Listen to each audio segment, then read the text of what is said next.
Good afternoon, and welcome to Book Chat. I'm your host, author Vivian E. Moore, and today the topic of the show is called "Say What." The fear of being critiqued. But before we get into the show, I just want to give out some URLs for me. The first one is to Spreaker, and it is https:// www.spreaker.com/user/author Vivian E. Moore. And then my Facebook account is https:// www.facebook.com/Vivian E. Moore. My Twitter handle is God's Property 46, and my Instagram page is what I told you I would give out last week is https:// Instagram.com/God's Property 51. And also, if you want to check out my my web address, that is http://vivianemore.wix.com/author Vivian E. Moore. And of course, if you want to shoot me an email, my email address is vivianemore@icloud.com. All right, let's move forward to today's show. Again, the title is Say What? The fear of being critiqued. As writers, we are very critical of our work. Sure, we don't mind having a few grammatical errors pointed out to us because that doesn't necessarily question our ability to write, only our ability to punctuate properly, and that's important too. Nevertheless, we work hard to produce great material, and not one of us wants someone to literally nitpick our writing to death, reducing it to nothing but piles of rubble. The thought of being critiqued is the equivalent of taking castor oil as a child for a stomach ache. We cringe at the very idea. Let me just share this quote with you. The greatest prison people live in is the fear of what other people think. I read this on Facebook today, and it fit right into what I'm discussing on the show. Let me just say that sometimes the truth does hurt, and you must possess a thick skin to take criticism where it's due. But some critiques are not designed to strengthen you in areas where you are weak, but to maim and destroy simply because they possess the will to do so. So, who I'm talking about, you want to know, I'm sure you do. I'm talking about reviewers, of course. Every author has to go through this process every time we release a new work. I understand, we all have a fear of having someone whom we're not familiar with and who isn't or who hasn't slaved over a manuscript for years give their personal opinion of our work. Be that as it may, they are only doing their job, positive or negative reflections considered. We as writers, just as they as reviewers, have a responsibility to ensure the work we deliver is at its best. That should be very important to us because we just don't want to put anything out. So the reviews that we get, they are very critical sometimes, but very necessary as well. Because, we want to be taken serious as writers. And I guess another way to look at it, or how I equate critiques in a different way, is much like a surgeon does when they approach a wound. Sometimes a little cutting is necessary to promote healing. They remove the infected parts, cutting here and there until they're satisfied with the results. You know, in some regards, this is the same principle as a reviewer. Mind, I said cut, not butcher. Because there are some who are excessively brutal simply because they abuse their power or don't like the story, not because it isn't great. Case in point, how many times have you waited to go to the theater to see a movie? But you listen to the critics on television, the reviewers that critique these movies before you go out to the theater, and a lot of them are just I don't know, because sometimes you see the previews of a movie and it looks like it's going to be exciting, but the reviewers, they sort of ruin it for you. So you decline go out to go see the movie, and as a result of that, of listening to someone else's personal viewpoint instead of seeing the movie for yourself, you missed out on something great. When you come back and your friends have gone to see the movie, and of course you tell them, don't tell me anything about the movie because I haven't seen it yet. But still, they're very excited about it, so that lets you know that you probably should have went when it first opened, but because you listened to what the reviewers said on television, you didn't do it. So, you missed out on that. But, how many of you will agree with me, raise your hand if you do, that reviewers are not always right. They do get it wrong sometimes. I repeat, do not allow this to deter you from your goals. In fact, it should make you more determined to prove them wrong by writing a masterful work of art. Some of the most prolific writers of the ages underwent this same persecution. And I know persecution is a strong word, but it's the truth. Let me just give you the rundown of a few great authors who didn't despair or give up because of a bad review or a rejection letter. Let's use Stephen King, for instance. We know Stephen King has wrote, oh my gosh, so many awesome books. One of my favorite movies is The Green Mile. I love that movie. I do. And, of course, Pet Sematary. I love Pet Sematary 1. I didn't really care for Pet Sematary 2. I don't know if he had a lot to do with that storyline, or they just based it on the first book. But, of course, Christine, about the car that was demented. The Duel, about the truck driver that you couldn't see inside of this 18-wheeler that was just doggedly pursuing this man in his car, trying to make him wreck, trying to kill him. Cujo, another good book. Silver Bullet, about the werewolf. I could just go on and on. If I'm not mistaken, I think he wrote Salem's Lot. I could be wrong about that one.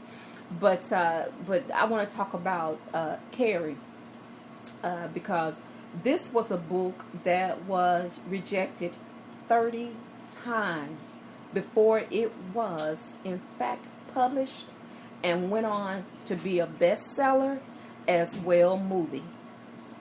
Now, Stephen King didn't give up because someone didn't recognize his prowess as a science fiction writer. And I can name some other writers who experienced this as well. I don't know if you're familiar with William Golding. He wrote The Lord of the Flies. And I think that also went on later to be made into a movie. I don't think they used the title Lord of the Flies. It could have fallen under some other description, but still it was based on that book. and also the epic saga Gone with the Wind. That book was written by Margaret Mitchell, and her book was rejected 38 times before it was published, and everybody is familiar with the screenplay Gone with the Wind.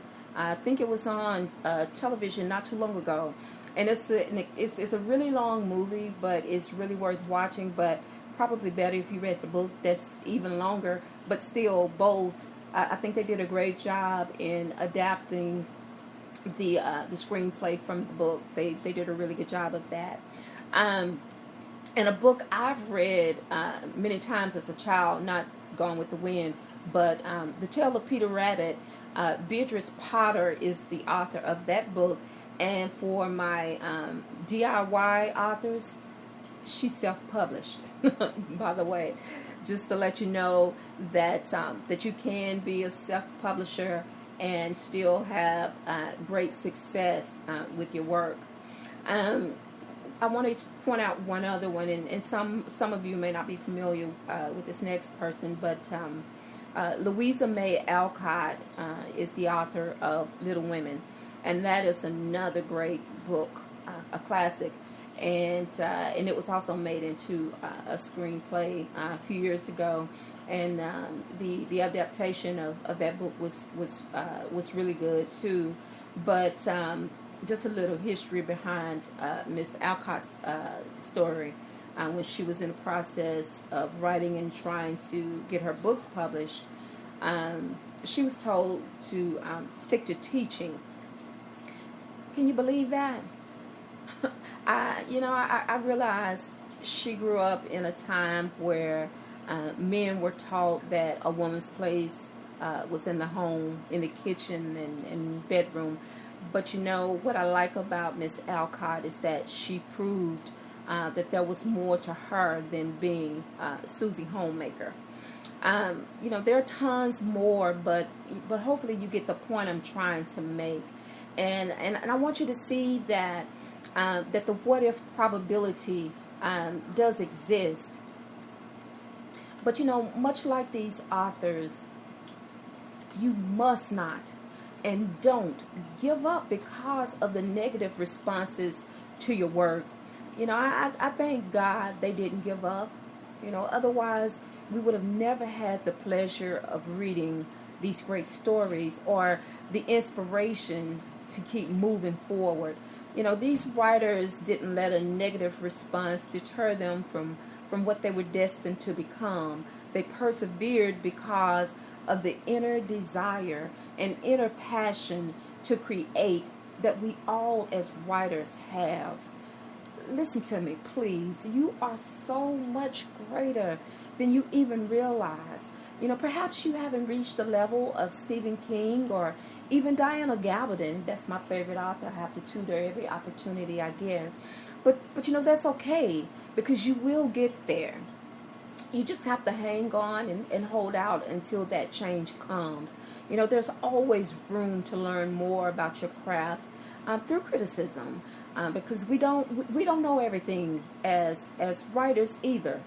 Which is why I believe the mechanics of writing can be taught. Such as verb placement and punctuation, the correct form of the English language, and character creation. But the skill that goes along with it, that comes from an inner source, God. Hello. And the gift He's bestowed upon you, and as well practice. My mother told me when I was growing up, she always said practice makes perfect, and I believe that. I do. I honestly believe that. But don't let criticism force you into an early retirement, or place you inside of an impenetrable shell, for that matter.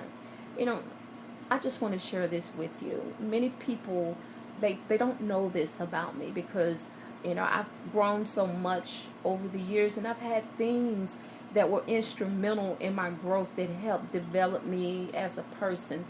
But as a child, I was deeply introverted, and only those who thought the way I did understood me. Some people thought that I was weird. Maybe they still do, I don't know, because they didn't understand my persona. But what I discovered about myself is that I was created to be multifaceted. I dared to be different, and I realized that people tend to label that of which they don't understand. We are all personalized by God and given our own individual stamp, whatever that might be. But as a writer, this is what keeps me motivated. As well, the need to inspire others. Hey, if you don't believe in yourself, who will? Writing is the perfect form of expression and communication for authors who otherwise have no voice to express their innermost ideas and thoughts. Our personalities they're so deeply layered that, to avoid being labeled as weird and exist only in our own little imaginary worlds, we must, I repeat, we must push through the temptation to throw in the towel, when we are discouraged. I'm so glad that, I've had people in my corner over the years that inspired me in one way or another. And also, being able to write, I thank God every day for that gift because, writing gave me a voice and power to speak up and out.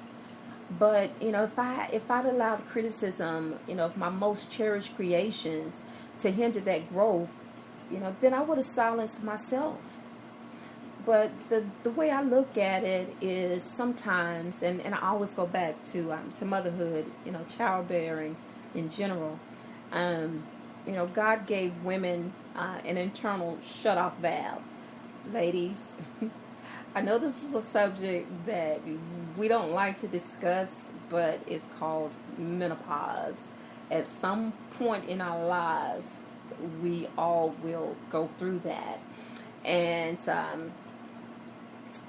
because it's a part of getting older, and me for one, I don't mind getting older because I think of myself like a fine wine. I get better with time. I know that's so corny, but it's the truth because I've noticed that of myself over the years, and that's with just about everything that I've done. But the point of me mentioning this is because that menopausal syndrome that happens in us once we reach a certain age. I mean, it's just like writing. God started the cycle that we have to be able to procreate, so we can have children. And he started us, and so he ends us. He ends that same process of being able to have children. And with writing, the way I see it is that he started that, and he can stop it. So, you don't let anyone else have that control by listening to the negative comments, whatever they may be. You have that in you, and no one can take it away unless you let them. So I just want to know, have I talked bad enough about reviewing critiques yet to satisfy you? I hope I have. But anyway, we're going to move on. Nevertheless, the reality is critiques, especially constructive criticism, it's important. Without it, we never know when and if we've done a great job. I have a good friend who reads often, but he wasn't necessarily into the mushy stuff, romance books, things like that. But this gentleman has read every manuscript I've ever written, and I'm not exaggerating. He really has, and he has copies of them that he saves inside of plastic bags. But I have to say that I'm so thankful for him and people like him because, first of all, he's honest and also opinionated. But his review of my work is critical to me. First of all, because as a female, I'm very good at writing from this perspective. However, his feedback as a male has helped me to develop better characters based on this insight. I remember he told me once about a character in one of my manuscripts that he wasn't particularly feeling, Bluntly, very bluntly, he stated, "I don't like this dude." Well, I was like, well, he gets better. Just keep reading the story and you'll see that he gets better. And he did, in midways through the book, and maybe even not that far into it. But it was just something about him that that grabbed his attention, and I guess it just set off, bells and whistles inside of him, to just identify that whatever he was seeing in this character that he didn't like. But anyway, I dismissed his opinion and I submitted it to the publisher anyway, who in the end agreed with him.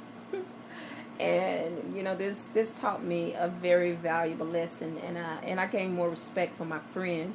I already respected him, but this helped me to respect him even more, because of what he said, because he honestly knew what he was talking about. And for other female writers that write romance, it's a good idea to let males read your material, because they can give you so much more information than what you've experienced. Because who knows better than a man what a man is truly like? So it helps you in developing characters, male characters for your story. So you might want to, the next time you're sitting down to write your romance novel, to consider handing it off, as you write it, to one of your dear trusted friends, and let them give you a bit of insight on that. But I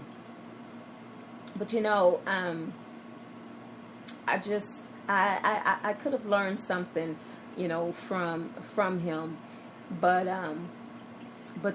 the next time, and all the other times, and all the other manuscripts that he's read of mine, I listened to him, because like I said, I had to rewrite that manuscript over, basically the entire story, because everything was geared toward those two characters. So it sort of left me with my hands tied, and so I had little choice. I had to rewrite it, and this was time consuming, and it was very frustrating. But I could have saved myself all that trouble if I had just listened to him in the first place. But now I have another male, which is actually my brother, and he, on the other hand, who I love dearly. He's also read my books, and he likes them, but he said to me once, he said, "Vib," and I don't understand why he insists on adding a B to the shortened version of my name. For some reason he has to do that, and I'm okay with it, because I guess it's better than him calling me from a childhood name that I won't mention, because I never liked it. So, but I'll take Vib over that any day. But what he said to me basically was, why don't you write children books? And he didn't say this because he doesn't think that I'm a great writer, but more so from the perspective of of how he views me. Because he doesn't think that I'm mature enough to write about adult things, because he refuses to accept the fact that I am quite grown, with 4 adult children and grandchildren. We've had this discussion many times, and like I said before, I love my brother despite his misgivings. But anyway, my response to the question was, I don't want to write about children. It's not that I don't love them, but that's just not where my skill lies. And so I heartily disagreed with him, because this is my philosophy, of course, but this is what I think, that sometimes in the areas where I failed in life, is where I focus the most as a writer. But let me explain that to you. I've had some good and some bad relationships in the past, that I couldn't control, most things that happened in the partnerships. But, insight is crucial but hindsight opened my eyes fully in the end. Yet as a romance writer, I'm able to not only control the outcome, but write about the relationship experiences, through these characters with a clear perception that I've learned along the way. So, brother dear, if you're listening to the show today, I've just given you a better explanation of why I choose to write about adult content more so than children. But, what I've also learned as a writer is that sometimes your worst criticisms can become your greatest inspirations. Tell me I can't, and I'll prove you wrong every time. We are all familiar with the adage, don't get angry, get even. And I agree with that wholeheartedly, but, not in a negative way, but from a more positive standpoint, because perseverance is the best way to vindicate yourself in the eyes of all naysayers. No amount of negative feedback should ever make you give up, because you've worked hard on what you do. You've put your soul, your spirit, your time, everything that you are as a person goes into what you write. And I know as just as much as any other writer who has to turn their books over to publishers, turn their books over to have them reviewed, and we do it because we want the truth. And sometimes, that truth is so painful, but it helps us in a way that's very necessary. As I said before, if you don't have someone to critique your work, you never know if you're doing a good job, and I can't say that enough. I know that most criticisms are very critical, because that's why it's called criticism. But it's just how you look at it. It's how you take it and what you do with it. It's a learning experience, and it's designed to to help strengthen you in areas where you're weak. It helps to build your story to let somebody else read it and and tell you where you need to elaborate just a little bit more. Like as I said before, as writers, we don't know everything, and sometimes learning is like it's like having a fist.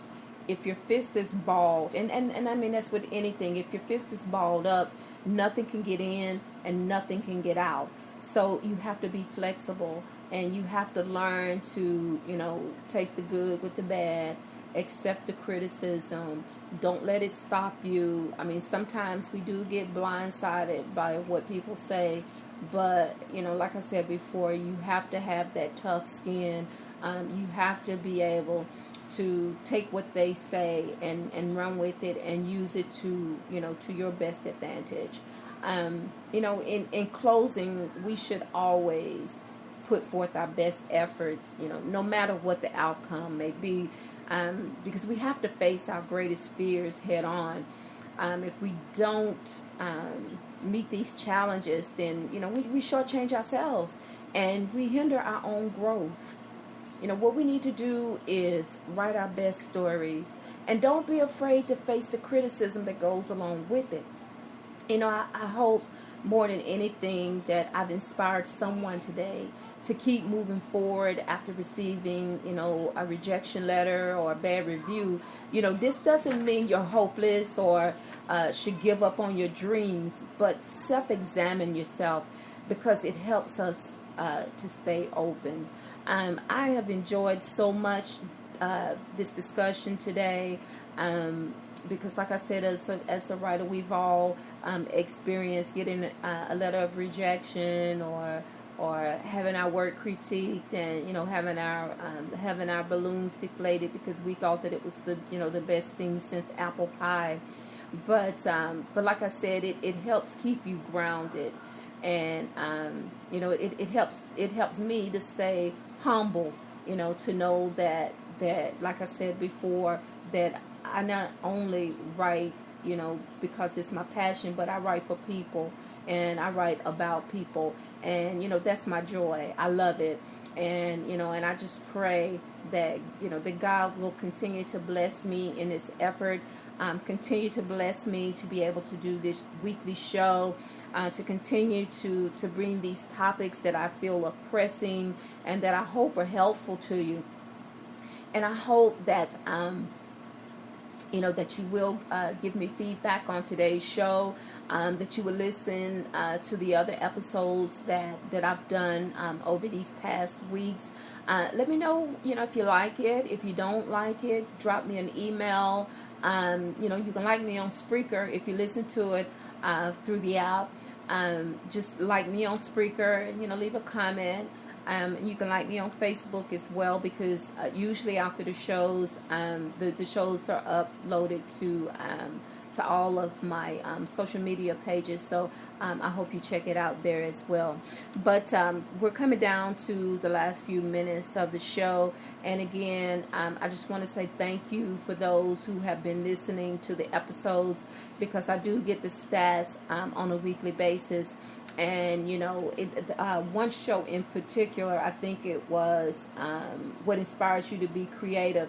That show went over so well, and people are still talking about it. So I just want to keep that positive flow going. And I just want you to help me out, as much as you can, by liking the show, by listening to the show, because that, again, is important to me, and it inspires me, because I want to inspire you. Well, I have loved talking with you today, and I can't say that enough. I thank you for tuning in, and I hope that you tune in with the show again next week, the same time at 6 p.m. on Saturdays. I just hope you have a blessed weekend. I hope for those who don't have a church home, to find some church to go worship with, to just give thanks for all that God has given us. I thank you so much, and God bless.